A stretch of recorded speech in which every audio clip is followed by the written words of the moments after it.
Hey everyone, and welcome back to Facts Discoveries. Have you ever been on a flight, looked out the window, and just saw a vast, fluffy white blanket of clouds stretching out below you? It's a pretty epic view, right? But have you ever stopped to wonder why planes even fly that high? Why do they climb and climb until they're soaring way above all the weather? Is it just for the sick views? Or is there something more going on up there?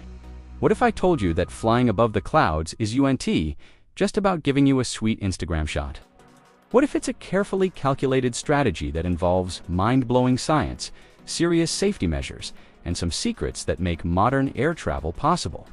Well, buckle up, because today we're taking a deep dive into the troposphere and beyond to uncover the real reasons why airplanes fly above the clouds. Trust me, the answers are way cooler than you think. Let's get right into the nitty-gritty. One of the absolute biggest reasons planes fly so high is all about efficiency.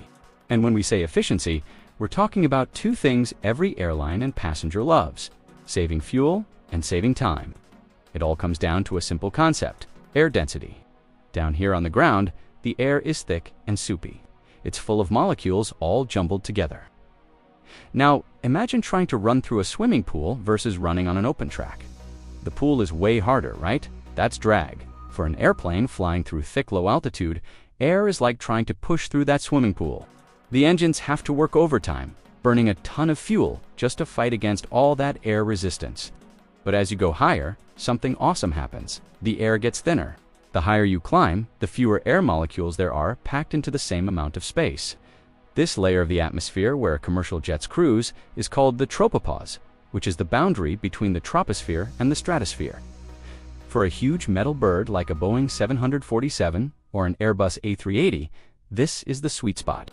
Up at altitudes of around 35,000 to 40,000 feet, the air is so thin that the plane can slice through it with way less effort.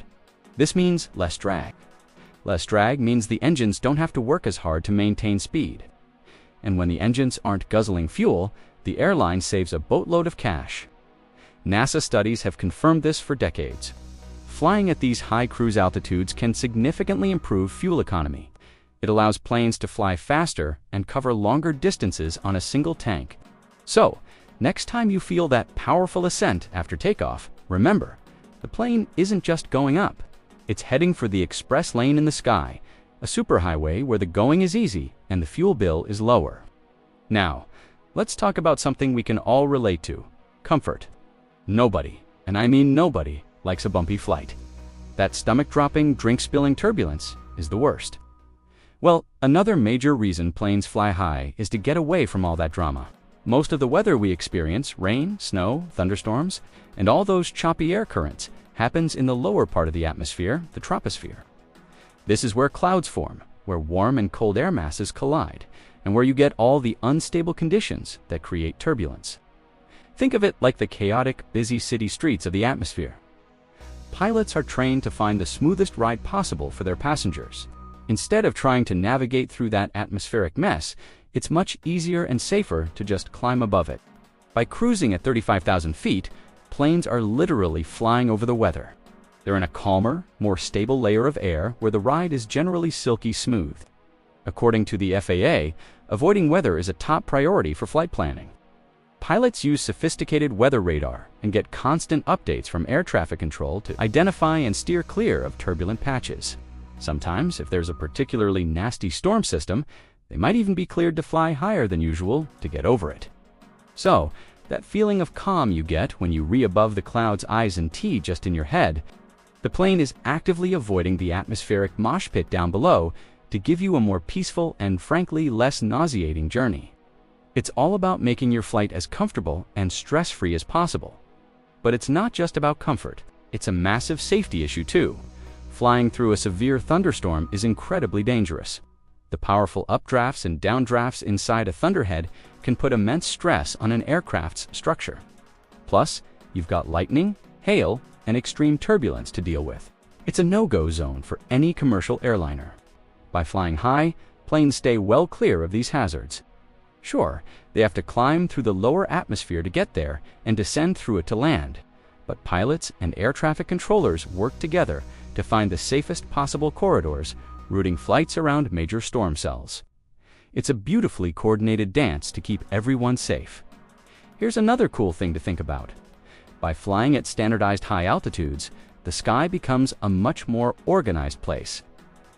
Imagine if planes were all flying at random heights. It would be absolute chaos. Air traffic controllers assign specific altitudes to different flights to ensure they stay safely separated. Flights heading east are often at odd-numbered altitudes, like 35,000 feet, while flights heading west are at even-numbered ones, like 36,000 feet. This creates invisible highways in the sky, drastically reducing the risk of mid-air collisions. This system, known as flight levels, only works because planes are up in the stable, predictable environment of the upper atmosphere, away from the unpredictable low-altitude traffic like small private planes, helicopters, and sightseeing tours. It's a system built on altitude, and it's one of the cornerstones of modern aviation safety. So we've covered efficiency, comfort, and safety. But let's get into some of the wilder facts about flying this high. At 35,000 feet, the outside air temperature is, on average, a bone-chilling minus 55 degrees Celsius. That's colder than the coldest winter day in Antarctica. The air pressure is also incredibly low, so low that you wouldn't be able to breathe without assistance. So how are you sitting there in a comfy 22-degree cabin, sipping a coffee, and breathing normally? This is where the magic of aircraft engineering comes in. Planes are essentially pressurized metal tubes. They have a system that sucks in the frigid outside air, compresses it, which heats it up, and then conditions it to the perfect temperature and pressure before pumping it into the cabin. This is called the cabin pressurization system. It basically recreates the air pressure you'd feel at about 8,000 feet, which is why your ears might pop during ascent and descent as your body adjusts. Boeing and Airbus spend billions designing these systems to be foolproof because they are what keep everyone alive and comfortable at cruising altitude. It's a little bubble of Earth's atmosphere, flying through an environment more hostile than the summit of Mount Everest. And speaking of speed, let's talk about the jet stream. This is another fascinating reason why high-altitude flight is so awesome. The jet streams are fast-flowing, narrow air currents in the upper atmosphere, kind of like rivers of wind.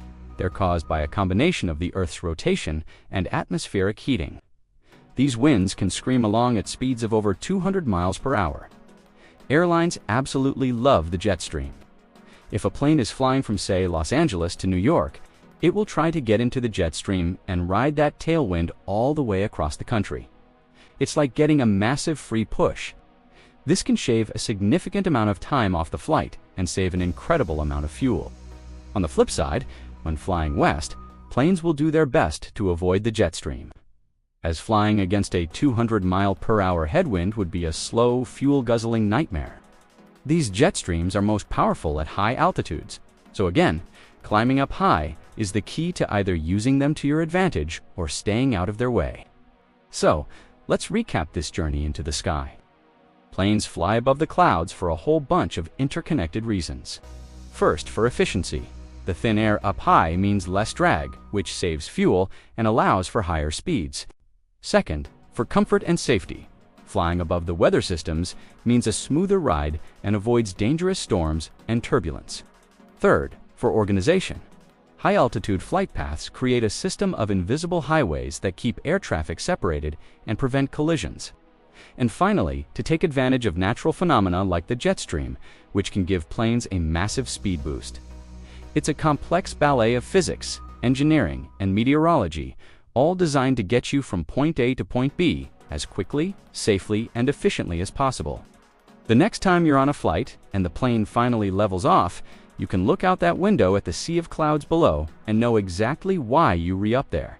You're not just flying, you're riding a high-tech marvel in the most optimal layer of Earth's atmosphere. It's pretty amazing when you think about it. Thanks so much for hanging out and exploring the skies with us today on Facts Discoveries. If you found this as fascinating as I did, do me a favor and hit that like button. And if you haven't already, subscribe and ring that notification bell so you won't miss our next adventure into the world of amazing facts. Got any questions or other topics you want us to cover? Drop them in the comments below. Fly safe, and see you in the next video.